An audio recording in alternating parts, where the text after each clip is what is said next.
ગઈકાલે પાદરા પોલીસ સ્ટેશનની અંદર એક મર્ડરનો બનાવ બન્યો છે, જેની અંદર victim Shanabhai Ravjibhai ચાવડાની dead body એમના ઘરની બહાર ચાકુ મારેલા ઘા સાથે પોલીસે મળી હતી.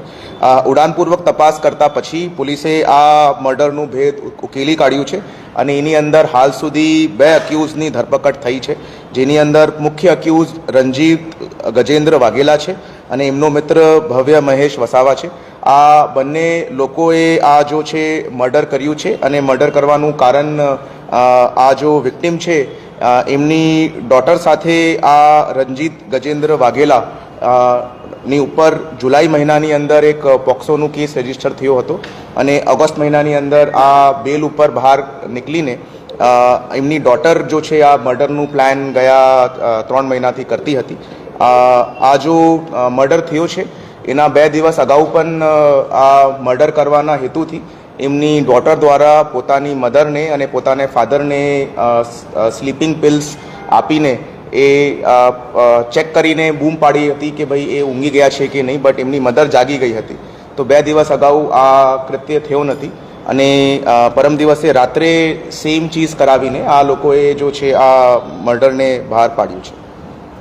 કેમ મર્ડર કેમ કરવું, શું હતું એના ફાધર કેમ ક્યાં નડતા હતા, શું હતું? હા, તો આ જો પ્રેમ પ્રકરણ છે એના વિરુદ્ધમાં એમના ફાધર હતા. એમના આ જો છે પોતાની દીકરી અને પોતાની વાઈફને રાત્રે ઓરડીની અંદર બંધ કરીને બહારથી તાલો મારીને ચાબી પોતાના પાસે રાખતા હતા અને આ જ્યારે મર્ડર થયું છે ત્યારે એ જો દીકરી છે એ પોતે બારીમાંથી એ જોતી હતી કે ભાઈ કામ પૂરું થઈ ગયું છે કે આ સમગ્ર મર્ડરની અંદર આ આખું પ્લાનિંગ કોનું હતું, કોનું આખું માઇન્ડ હતું, કેવી રીતે આ પ્લાન કર્યું? આ જો પ્લાનિંગ છે આ જો સગેર વયની એમની દીકરી છે એમનું અને મુખ્ય આરોપી રંજીત ગજેન્દ્ર વાઘેલાનું હતું અને એમનું પ્લાનિંગ એ જ હતું કે ભાઈ મર્ડર કર્યા પછી આ જો દીકરી છે તે પોતાના પ્રેમી રંજીત ગજેન્દ્ર વાઘેલા સાથે નાસી જશે.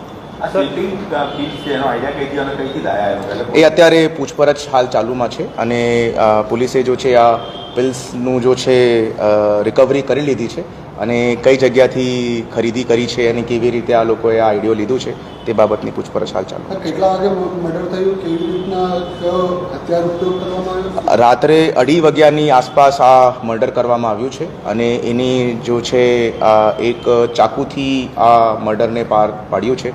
ટોટલ 3 જેટલા સ્ટેબિંગના વૂન્ડ્સ છે વિક્ટિમના ચેસ્ટના ભાગ ઉપર, છાતીના ભાગ ઉપર અને એવી રીતે આ મર્ડરનું અંજામ આપવામાં આવ્યું છે.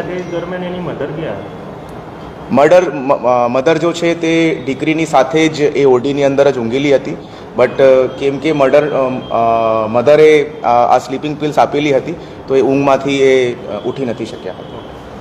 આપણે કેવી રીતે પહોંચ્યા અને બેકગ્રાઉન્ડ શું છે, રણજીતનું બેકગ્રાઉન્ડ શું છે અને આપણે પહોંચ્યા કેવી રીતે? આ જો રંજીત છે તે છૂટક મજૂરીનું કામ કરી રહ્યો છે. જેવી જ રીતે આ મર્ડરની હકીકત પોલીસે જાણ પડી ત્યારે તમામ શકમંદ ઇન્ડિવિજ્યુઅલ્સને, પર્સન્સ ઓફ ઇન્ટરેસ્ટને સીસીટીવી કેમેરાને અને મોબાઈલ ફોનની પોલીસે તાત્કાલિક તજવીજ કરી અને એમનાથી ક્લુ મળતા પોલીસે આ રંજીત ગજેન્દ્ર વાઘેલાને પિકઅપ કરવામાં આવ્યું છે અને જો જરૂરી પુરાવાઓ છે આ મર્ડરને લગત એ બધી વસ્તુઓ પોલીસ દ્વારા જપ્ત કરવામાં આવી. સર, આજે ઊંઘની ગોળી આપી એ કઈ રીતે? આ જો છે છોકરીએ જો જમવાનું ખાનું બનાવ્યું હતું તે જમવાના ખાનાની અંદર આ ઊંઘની ગોળી મલાઈ દીધી હતી. 2 દિવસ અગાઉ પણ આ અટેમ્પ્ટ થયો હતો અને એ પહેલાં પણ એક વખત એમને પોતાના મધરના પાણીના ગ્લાસની અંદર આ ગોળી ઘોલેલી હતી, બટ જે તે સમયે પાણીનો સ્વાદ ખરાબ આવતા એમના દ્વારા એ પાણીનું સેવન કરવામાં આવ્યું નહીં. એ અત્યારે એની તજવીજ હાલ ચાલુમાં છે. ચાલો, અને મારી નાખવા પાછળનું શું કારણ હતું?